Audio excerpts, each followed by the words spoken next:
So this meeting's a little different from any other big book meeting that we have. It is being recorded so you can watch it on or listen to it on YouTube if you miss one.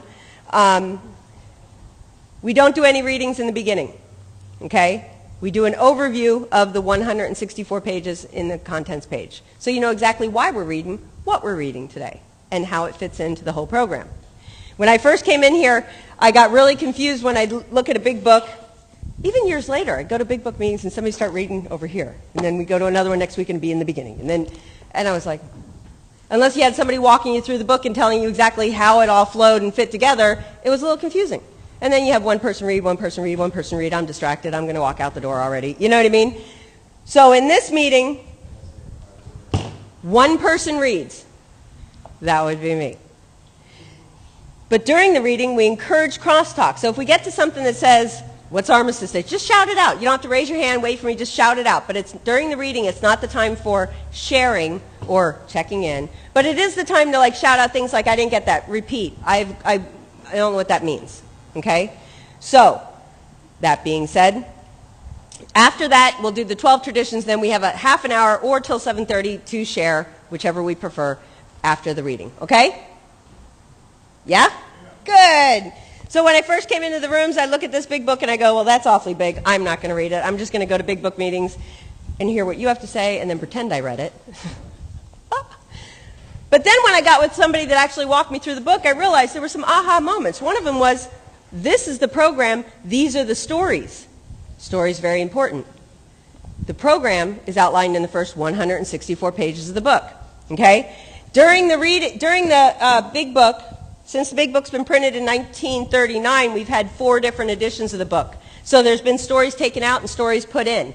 If you have this book, Experience, Strength, and Hope, and the 4th edition, you have everything ever written, because these are all the stories that were taken out of the 1st, 2nd, and 3rd edition. When I got sober, we weren't able to easily access the stories from the 1st edition online. So I was like, I got to find a 1st edition. I did not know this. So, now, the contents page in the very beginning of the book. This is our program. So here goes. The preface starts out. Let's say we're the only ones here. The only ones in this room are the only ones sober in the whole United States. We just started AA. We're scattered from like Ohio and New York, and we're deciding we're going to do something to help other alcoholics, so we decided to put together this book, okay? In the preface it says, we don't change the 164 pages, the part that talks about the program. And at the end of that preface it says, we really hope that when you read some of the stories or what we've written, that you go, oh, I felt like that. I think this might work for me. That me too moment, right? You need that to do steps 1 and 2, right? Then the forwards talk about the 4 different editions I discussed. The first one, 1939, the very first page says, this is precisely how we have recovered. The main purpose of this book is to show you precisely how we have recovered. So there's clear-cut directions in that book. There's suggestions you get, like 90 meetings, 90 days, but the clear-cut directions are in that book, okay? 1955, our 2nd edition came out, and we threw in some history. 76, 2001, we put out our 3rd and our 4th edition. It talks about how we've grown more countries and more people and on, okay? The big book starts at the doctor's opinion, right here, the 164 pages. That's not Dr. Bob. Our 2 founders are Dr. Bob and Bill Wilson, right? This is Dr. Silkworth, pretty much like the doctor at the detox, okay? But Dr. Silkworth helped like 40 to 50,000 alcoholics in his time. He's the one that detoxed Bill. He's also the one that figured out we have an allergy. There's something wrong with us. He's the one that when we go down to the hospital and we walk in one more time and he goes, you again. Sorry, we don't have a pill that'll fix you. You've got this allergy. You're irritable, restless, and discontented. That balloon's gonna pop. No matter what we've done as doctors, we can't seem to fix you, but whatever these men have to say seems to work, right? You've got this spiritual allergy. You basically need a spiritual slap on the head. Listen to them. And that's his introduction to us, but he describes the allergy. Bill's story, just like in a speaker meeting, he talks about starting off young, going to conquer the world, and then one more time crossing the line, stealing from family, depression, all those things. One more time I tried, and then the message being carried to him, the importance of carrying it to another. Somewhere in there you might go, I felt like that. Wait a minute, right? There is a solution. We all kind of chime in on that one. Then we go, a lot of us felt just like Bill. You might be one of us, a real Dr. Jekyll, Mr. Hyde, right? and we describe the alcoholic.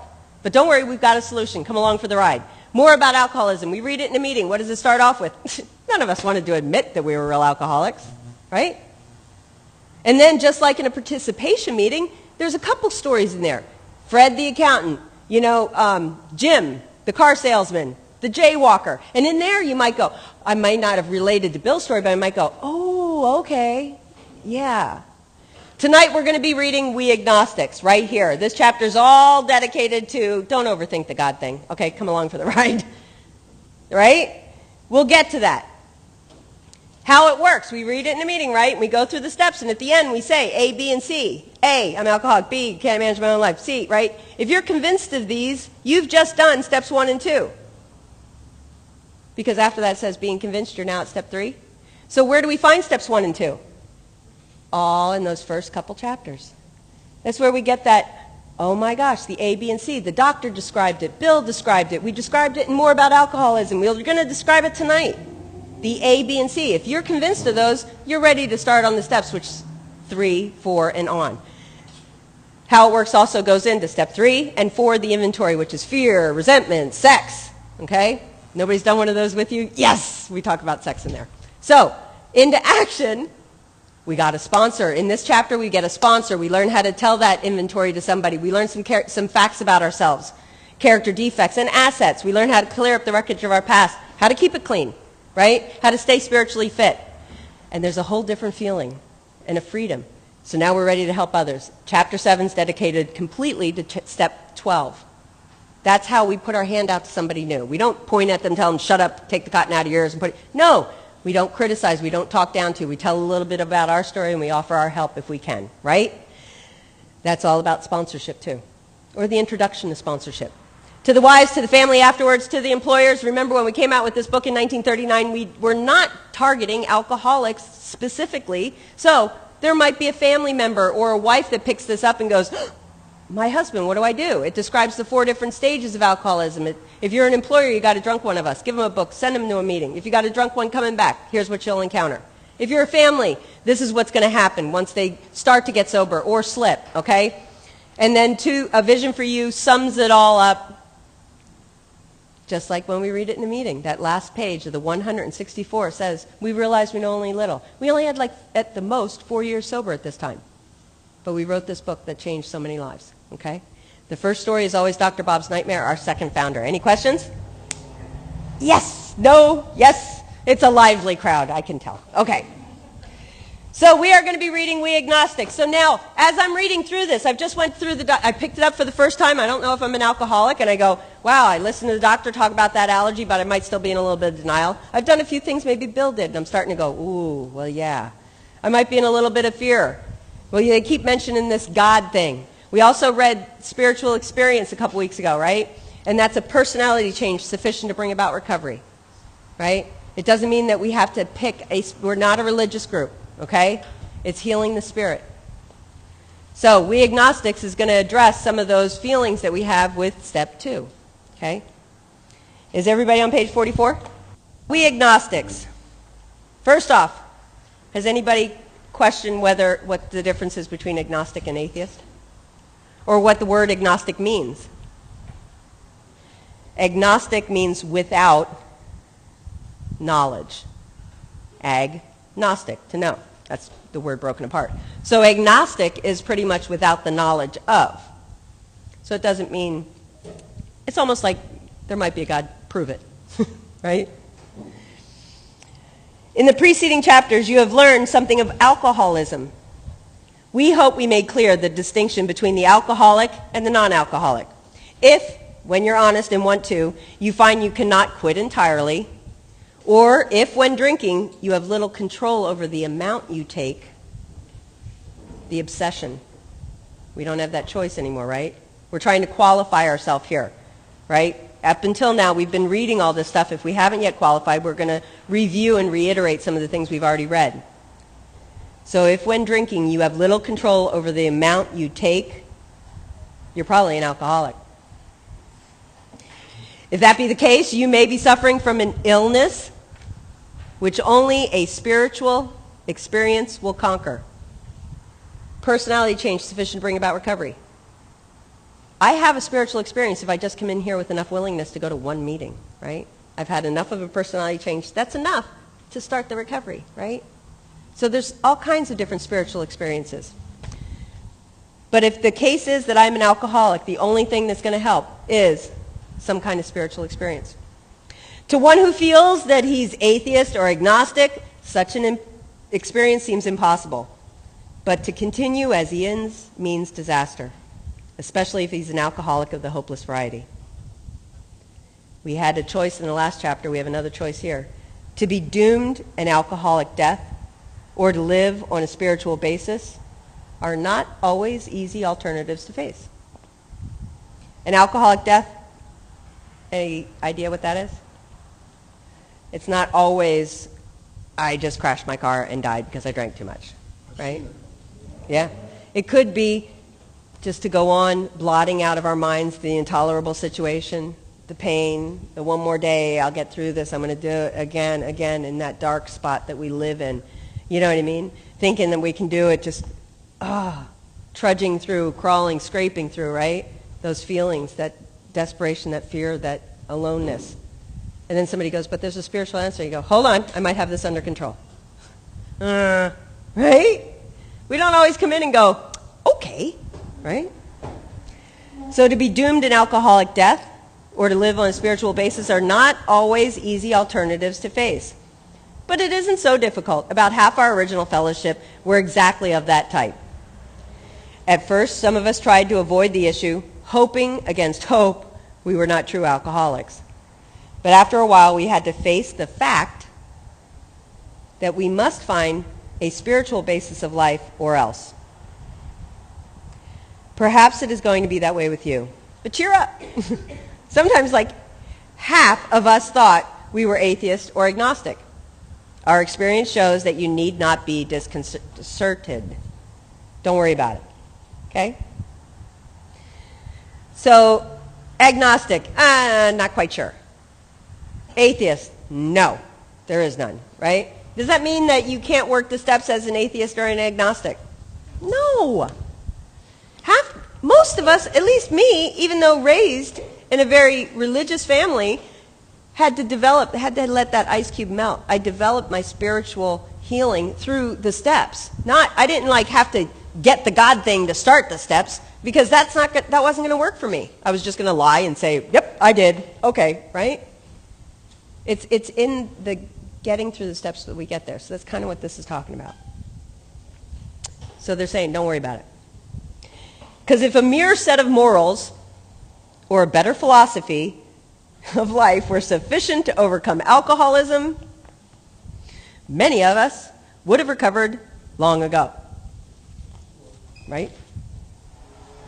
Like we could have just walked in and if the first step said, stop. Okay. Right? A friend of mine says, Nancy Reagan would have went, just say no. And we all went, oh, okay. Right? What are morals? Morals, don't lie. Don't steal from your teacher. Don't, right? We're all raised with good morals. If that was enough for us to stay sober, we would have stopped.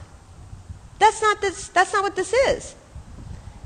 Some people feel like we're just such a failure in everything across the board because of this one thing, we just can't get it, right? It's that it leads us to do things that are probably against our moral character, but it's not because we don't have the ability to have moral and philosophical character that we drink. It's because we're alcoholic. We found that such codes and philosophies did not save us, no matter how much we tried. We could not wish to be moral. We couldn't wish to be philosophically comforted. In fact, we could wish these things with all our might, but the needed power wasn't there. Our human resources, as marshaled by the will, I'm going to do it, were not enough. Were not sufficient. They failed utterly. I think this is probably one of the most important parts of this whole chapter, which is lack of power was our dilemma. So sitting at home, drinking one more time, checking to see why there's a tree branch sticking out of my car wheel. I'm going to do it this time. I'm going to do it. Just don't drink before you go to court. Just don't. Damn! right? I lack that power to be able to just stop doing this on my own. I lack that power. I'm powerless over being able to do this thing by myself, right? Even if it's all you people in the room seem to do this before me, is a little bit more powerful than me by myself, right? I lack that power on my own. A, I might realize I'm an alcoholic. B, no human power. I can't, right? Something bigger than me is going to have to work. 3, C, A, B, and C, right? So, lack of power, that was our dilemma. We had to find a power which we could live, and it had to be a power greater than ourselves. If you got a God, good. If you don't worry about it, but just come along for the ride and realize you're not it, right? Obviously, but where and how were we to find this power? Well, that's exactly what this book is about. Its main objective is to enable you to find a power greater than yourself, which will solve your problem. That means we've written a book, which we believe to be spiritual as well as moral. And it means, of course, that we're going to talk about God. Here, difficulty arises with the agnostic. Many times we talk to a new man and watch his hope rise as we discuss his alcoholic problem and explain our fellowship, but his face falls when we speak of spiritual matters, especially when we mention God. For we have reopened a subject which our man thought he had neatly evaded or entirely ignored, right? Let's go back to Bill's story. He was all sober, huh? And then Abby talks about God, and he's like, ah! His mind snaps shut, right? Crosses his arms. Oh! But if you tell me you don't have to die today, and I figured out how to stop doing this and not feeling the way you feel, all of a sudden I get like this hope, right? I'm like, what? How? Right? So I think it's real important that we don't, when a new person comes in, we talk about that we've done this before, we've managed to not do it now, and let them know we know how they're feeling. They don't have to feel the way they're feeling right now. But we don't point at them and make them, tell them they like on their first meeting, they got to find a God, like, right? You don't. Just come back. That ice cube will melt in your time, not in mine, right?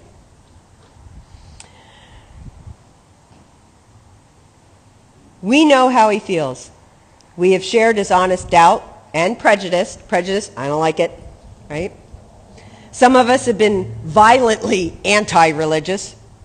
To others, the word God brought up a particular idea of him with which someone had tried to impress them during childhood. Perhaps we rejected this particular conception because it seemed inadequate.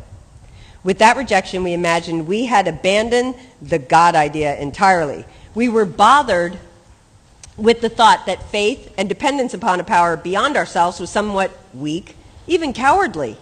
We looked upon this world of warring individuals, warring theological systems, and inexplicable calamity, chaos, with deep skepticism, right? We look at it and go, that's why that just happened over there, and that's, you know. We looked askance, suspiciously, at many individuals who claimed to be godly. How could a supreme being have anything to do with it all? And who could comprehend a supreme being anyhow? Yet, in other moments, we found ourselves thinking, when enchanted by a starlit night, who then made all this? There was a feeling of awe and wonder, but it was fleeting and soon lost. I know we're going to come across it here, but how many people have had that moment where you don't understand? No, this is the one. I know, no, I know I was wrong before, but this is the one, I can feel it, I know, we're soulmates, it's like written in the start, I just feel it, I just know, right? I know we haven't met yet, and he doesn't know it, but I know, this is the one, right? And we believe with every ounce of our being that this is it, right? And we could go, there's no proof, there's nothing we hold on to solid, it's a feeling, it's a faith that we have, right? It gives us goosebumps somehow. Oh, and he said hi to me, right? But if somebody says there's something bigger than you that can help you not die of alcoholism, we go, I don't think, that's crazy talk, right? We want proof, solid proof. So we're talking about faith here. So how many times do we object or cross our arms at the God thing, but yet we look at other things like our love for somebody and our feeling to rush somewhere. Where are you going? Oh, I'm just going to take off and drive 2 states away because somebody said hi to me. You don't understand. I know this is the right thing to do, right? We'll do crazy stuff because of a feeling. But yet, when we talk about this, we get very skeptical, askew, right? That's what we're trying to say. Yes, we of agnostic temperament have had these thoughts and experiences. Let us make haste to reassure you, we found that as soon as we were able to lay aside prejudice, I don't like it, and express even a willingness to believe in a power greater than ourselves, we began to get results, even though it was impossible for any of us to fully define or comprehend that power, which is God. So, I lack that power, right? Lack of power is my dilemma. I really don't want to die of this thing. You guys seem to have not done it. What you doing? That's bigger than me. Just the fact that this whole room full of people is more than me has managed to not die of this. That's something bigger than me, right? If I just have the willingness, a mustard seed of willingness, just the smallest little fraction, light, a crack, a maybe, possible, then I can begin to recover. I have what it takes then to not die of this thing and to stick with you guys and let the ice cube melt. Does that make sense? Okay. Much to our relief, we discovered we did not need to consider another's conception of God. Our own conception, however inadequate, was sufficient to make the approach and to effect a contact with him. An approach, a beginning. As soon as we admitted the possible existence of a creative intelligence, spirit of the universe, underlying the totality of things, we began to possess a new sense of power and direction, provided, this is one of those promises with a condition attached, provided that we took other simple steps. What would they be? The steps we're going to be getting into in the next chapter, right? We take the steps, provided that we're willing to take these steps and do this. So it doesn't say we have to find them, define them, and shake his hand and know who God is in the beginning or find somebody else. We don't. It's saying just be willing to, and then if you do the steps, you'll get the result of your own conception of that thing that's bigger than you that you seem to lack. Boom! Pretty cool, huh? It's one of those things that I can't say when people are like, no, I haven't started my steps yet because my sponsor told me if I don't get the God thing right, and I'm having trouble with that. And well, of course you are. We all did. Come along for the ride. Just, you lack that power? Good.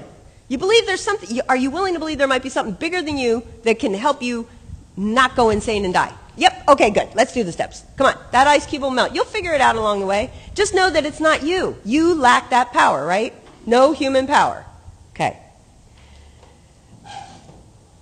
We began to possess a new sense of power and direction, provided we took other simple steps. We found that God does not make too hard of terms with those who seek him.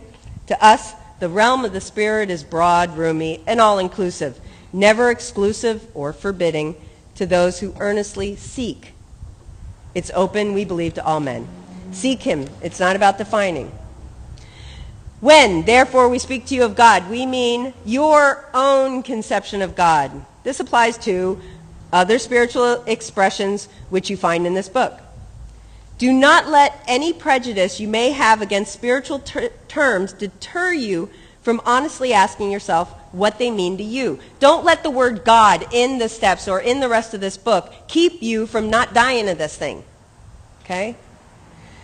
At the start, this was all we needed to commence spiritual growth. This is all we need. Just don't let your prejudice get in the way. Okay? To effect our first conscious relation with God as we understood him. Afterwards, we found ourselves accepting many things, which then seemed entirely out of reach. That was growth. But if we wished to grow, we had to begin somewhere. So if we used our own conception, however limited it was, we needed to ask ourselves but one short question. Do I now believe? I mean, did you come in here with a belief, right? That's why when I say you got a God, good. If you don't worry, but come along for the ride. So do I now believe, or am I willing to believe that there's a power greater than me because I lack that power? as soon as a man can say that he does believe or is willing to believe, we emphatically assure him that he's on his way. Does that make sense? All right. It has been repeatedly proven among us that upon this simple cornerstone, a cornerstone's another one of those building terms. You can't make a foundation, build a house without, a wonderful, effective spiritual structure can be built. It's referencing with the little star back to the spiritual experience. That was great news to us, for we had assumed we could not make use of spiritual principles unless we accepted many things on faith which seemed difficult to believe. When people presented us with a spiritual approach, how frequently did we all say, well, I wish I had what that man has. I'm sure it would work if I could only believe as he believes, but I cannot accept as surely as true the many articles of faith which are so plain to him. So it was comforting to learn that we could commence at a simpler level. Besides a seemingly inability to accept much on faith, we often found ourselves handicapped by obstinacy. No, don't take me, I don't want to go, I'm not going, like when we dig our heels into the ground, right? Like the little 2-year-old that doesn't want to go to bed. No, right? We found ourselves handicapped by obstinacy, sensitiveness, and unreasoning prejudice. Because I may have had one experience that I didn't like. I remember, we just don't like the whole forest because of the ugliness of one of the trees.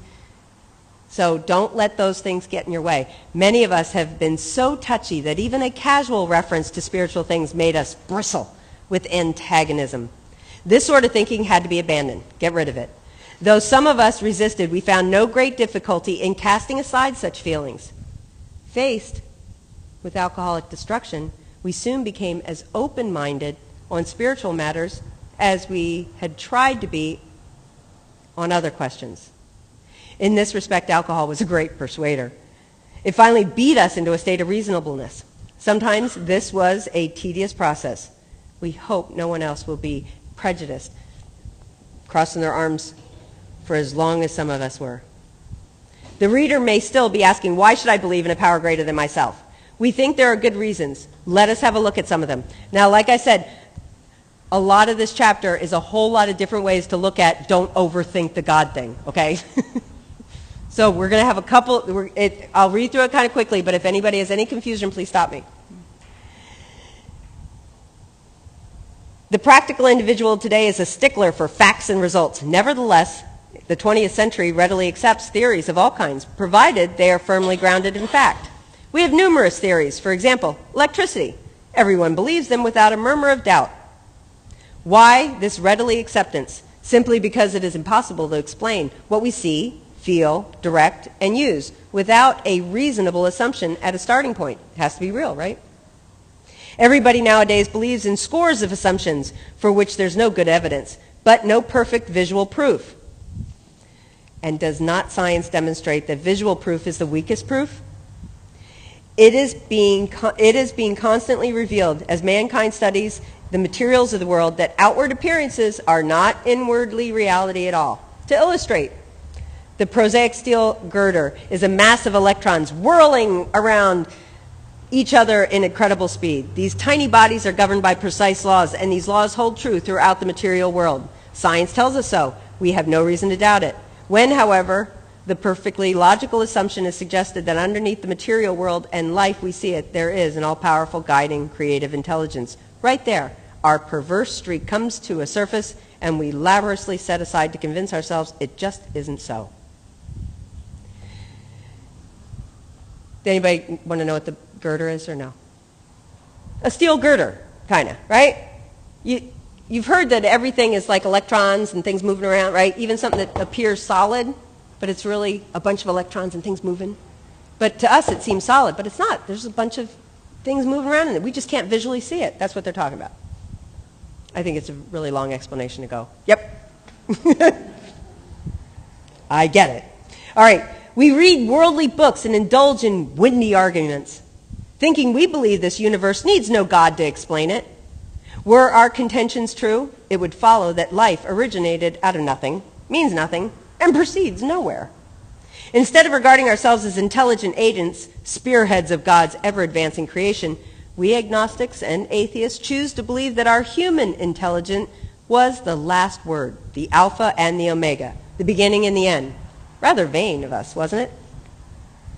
We who have traveled this dubious path beg you to lay aside your prejudice. I don't like it. I don't like the God word. Right? We're just begging you. Just kind of, that's why I meant it's a whole big chapter to just say, don't overthink this thing. Come on, let's do this. Right?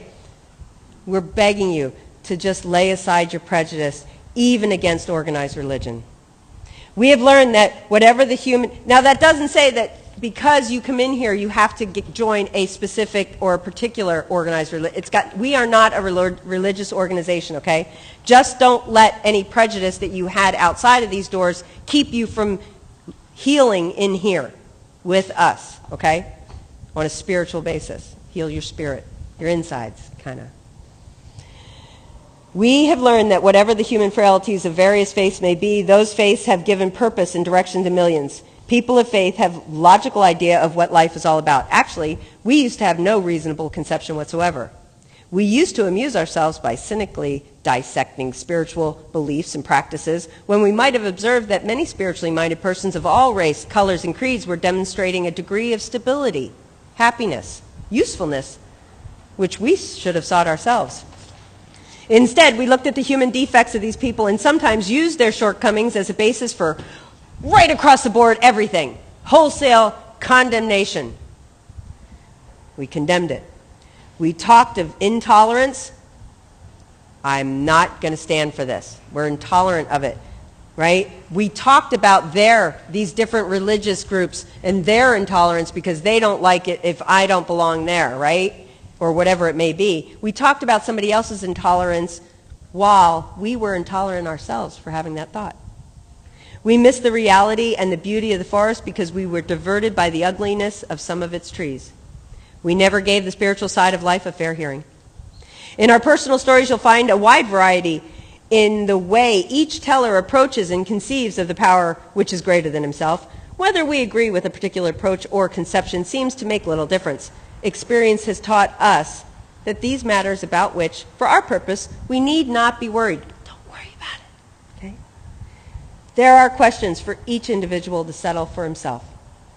On one proposition, however, these men and women are strikingly agreed. Every one of them has had gained access to and believes in a power greater than himself. This power, in each case, accomplished the miraculous, the humanly impossible. No human power, right? I haven't been able to do it. I've lacked that power. As the celebrated American statesman put it, let's look at the record. For those of you keeping notes on who's who, that's Alfred Smith. He was the 4-time governor of New York and the first Roman Catholic to run for president. He didn't make it, but there you go. Here are thousands of men and women, worldly indeed. They flatly declared that since they have come to believe in a power greater than themselves, to take a certain attitude toward that power and to do certain simple things like the steps. There has been a revolutionary change in their way of living and thinking. In the face of collapse and despair, in the face of total failure and of their human resources, no human power, they found that a new power, peace and happiness, a sense of direction flowed into them. This happened as soon as they wholeheartedly met a few simple requirements. Once confused and baffled by the seemingly futility, emptiness of existence, they showed the underlying reasons why they were making heavy going of life. Leaving aside the drink question, they tell why living was so unsatisfactory. They show how the change came over them when many hundreds of people were able to say that the consciousness of the presence of God is today the most important fact of their lives. They present a powerful reason why one should have faith. This world of ours has made more material progress in the last century than all the millenniums which went before. Almost everyone knows the reason. Students of ancient history tell us that the intellect of men in those days was equal to the best of today. Yet, in ancient times, material progress was painfully slow. The spirit of modern scientific inquiry, research, and invention was almost unknown. The realm of the material, men's minds were fettered by superstition, traditions, and all sorts of fixed ideas. Some of the contemporaries of Columbus thought a round earth preposterous. Others came near putting Galileo to death for his astronomical heresies. That there was heresies. Did I mention I mispronounced a few words?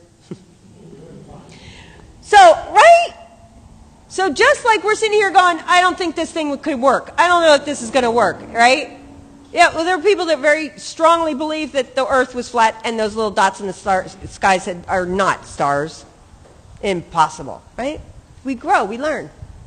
We ask ourselves this, are not some of us just as biased, believing our way that we think right now only, and unreasonable about the realm of the spirit as the ancients were about the realm of the material? Even in present century, American newspapers were afraid to print the account of the Wright brothers' first successful flight at Kitty Hawk, the brothers that tried to, before we had airplanes, right? Had not all efforts at flight failed before? Did not Professor Langley's flying machine go to the bottom of the Potomac River? Was it not true that the best mathematical minds had proved man could never fly? Had not people said God had reserved this privilege for the birds? Now, only 30 years later, conquest of air was almost an old story, and airplane travel was in full swing. Let's be open-minded to this thing, right? But in most fields, our generation has witnessed complete liberation of our thinking. Show any longshoreman. I love this part. When did we go to the moon? 69? What year was this written? 39. I love this. So it's saying, go down and ask any one of the longshoremen down there in Long Beach. You think we'd ever get to the moon? I think we might do it. Somebody else might go, impossible, right? Nowadays, we think, when I first read that, I didn't put those two together. I'm like, when we wrote this, we hadn't yet been to the moon. Show any longshoreman a Sunday supplement describing the proposal to explore the moon by means of a rocket, and he'll say, I bet they'd do it. Maybe not so long either. Is not our age characterized by the ease with which we discard old ideas for new, by the complete readiness with which we throw away the theory or gadget that does not work for a new one that just came out as seen on TV? We had to ask ourselves, why shouldn't we apply our human problems with the same readiness to change our point of view? We were having trouble with personal relationships. It's another way to qualify yourself in here, right? I don't know if any of you can relate when we came in these rooms. We were having trouble with personal relationships. Ooh. We couldn't control our emotional nature. We were prey to misery, depression. We couldn't make a living. We kept getting fired or whatever. We had a feeling of uselessness. We were full of fear. We were unhappy. We couldn't seem to be of real help to other people. Was not a basic solution of these bedevilments, these feelings, right, more important than whether we should see newsreels of lunar flight? Of course it was. When we saw others, you people in the room here, when we saw others solve their problems by a simple reliance on the spirit of universe, we had to stop doubting the power of God. Our ideas didn't work, but this God idea did. This power, if you have trouble with that, put love in there. Or put this power that I lack, this power bigger than me. Right? The Wright brothers' almost childish faith that they could build a machine which would fly was the mainspring of their accomplishment. Without that, nothing would have happened. We agnostics and atheists were sticking to the idea that self-sufficiency would solve our problems, when others showed that God's sufficiency, something other than me sufficiency, right, worked with them. We began to feel like those had insisted the Wright brothers would never fly. It's for the birds. It's never going to happen, right? If we sit in the room like that, we keep ourselves from getting this thing. Logic. It's great stuff. We like it. How many are alcoholics like me when you first come in the rooms and we want to debate everything and everyone? I don't know if I do agree, but I think I have an opinion opposite of you. And I'll come up with a reason to debate it, right? Logic. It's great stuff. We like it. We still like it. It is not by chance we were given the power to reason, to examine the evidence at our senses, and to draw conclusions. That is one of man's magnificent attributes. We agnostically inclined would not feel satisfied with a proposal which does not lend itself to the reasonable approach and interpretation, just like I was just saying. Put a different word in there if you need to.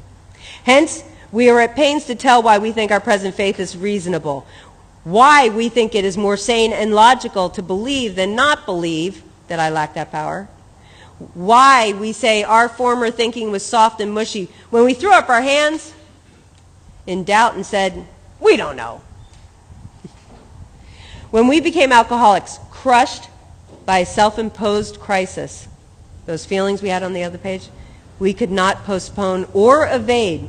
We had to fearlessly face the proposition that God or love or this power bigger than me is everything, or else he is nothing. God either is or he isn't. What was our choice to be? Arrived at this point, we were squarely confronted with the question of faith. We couldn't duck the issue. Some of us had already walked far over the bridge of reason toward the desired shore of faith, the outlines and promise of the new land that had brought luster to tired eyes and fresh courage to flagging spirits. Friends' hands had stretched out in welcome. We were grateful that reason had brought us so far, but somehow we could not quite step ashore. Perhaps we had to be leaning too heavily on reason that last mile, and we did not like to lose our support. I like to explain that one because for me, I had to reread that paragraph a couple times. So, we're drugged through all of our experiences, those feelings we were having, right? Personally, misery, right? We're drugged all the way through, and somebody says there's an answer, and we kind of get all the way, like we're just coming off a ship, right? And there's finally land ahead, and we're on the rocky boat, and somebody from AA reaches their hand out, and we're like, yes, I'm going to do this. I'm going to, that God thing, I don't know. Right? We'll stay on the ship a little seasick. That reasoning keeps us from stepping that last foot onto shore. Okay? Any questions on it? You got it? That was natural. But let us think a little more closely. Without knowing it, we had been brought to where we stood at a certain kind of faith. For did we not believe in our own reasoning? Remember we were talking about goosebumps? No, I know it. This is the one, right? Did we not have confidence in our own ability to think? What was that but a sort of faith? Yes, we had been faithful, objectively faithful, to the God of reason. So in one way or another, we discovered that faith had been involved all the time. We found, too, that we had been worshipers. What a state of mental goosebumps that used to bring on. Had we not variously worshipped people, sentiment, things, money, ourselves. And then, with a better motive, had we not worshipfully beheld the sunset, a sea of flower? Who of us have not loved something or somebody?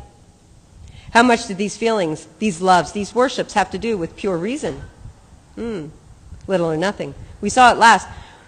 Were not these things the tissue out of which our lives were constructed? Did not these feelings, after all, determine the course of our existence? It was impossible to say we had no... Anybody peek out of a window? No, I know they're there.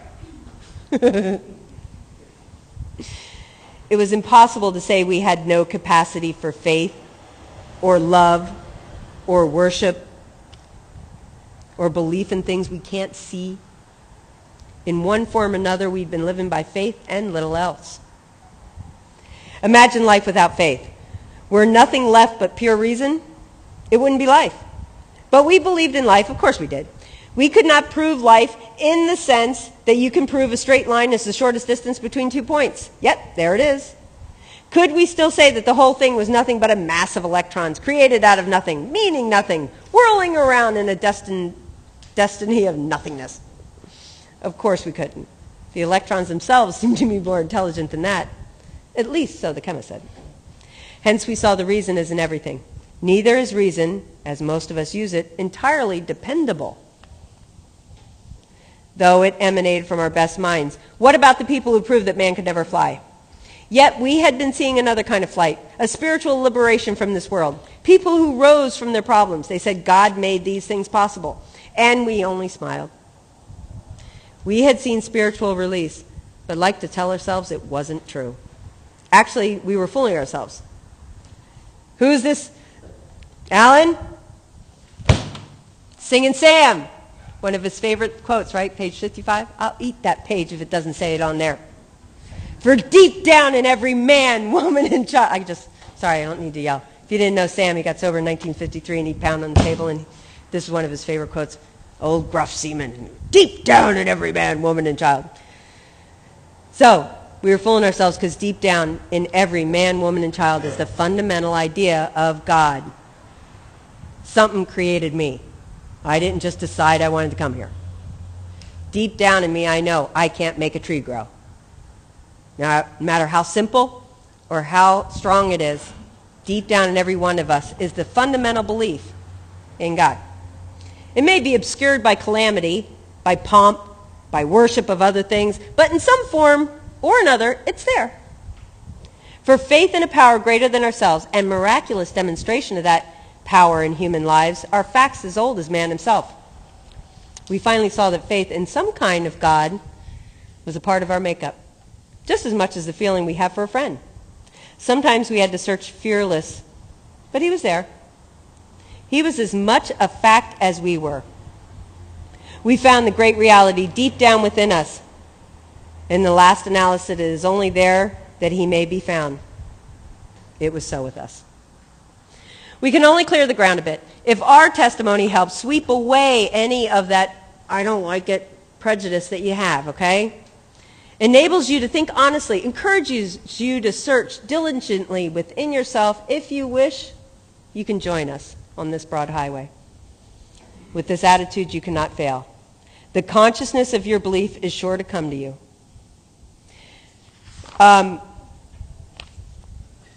Because some of those of you that come here a lot, we kind of put in tidbits. You know, at the end of the doctor's opinion, he goes, I think of two of you people when I want a mental uplift. One was Hank, pathological mental deterioration.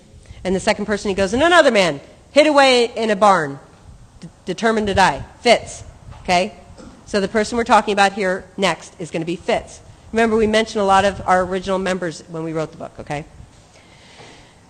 In this book, you'll read the experience of a man. If you guys want to read his story, it's Our Southern Friend, and it's still in the big book, okay? In this book, you'll read the experience of a man who thought he was an atheist. His story, so interesting that some of it should be told now. His change of heart was dramatic, convincing, and moving. Our friend was a minister's son. He attended church school where he became rebellious at what he thought was an overdose of religious education.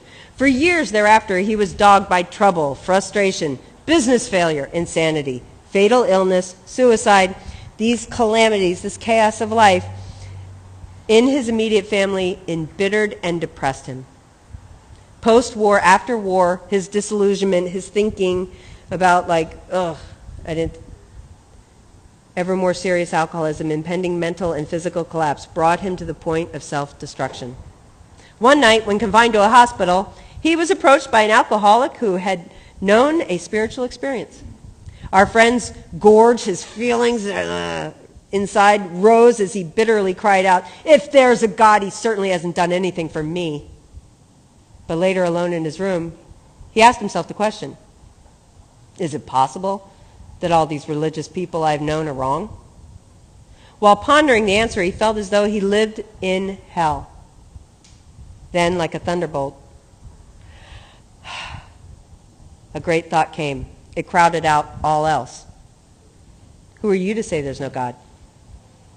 This man recounts that he tumbled out of bed to his knees. In a few seconds, he was overwhelmed by a conviction of the presence of God. It poured over and through him with a certainty and majesty of a great tide at flood. The barriers he had built up through the years were swept away. He stood in the presence of an infinite power and love.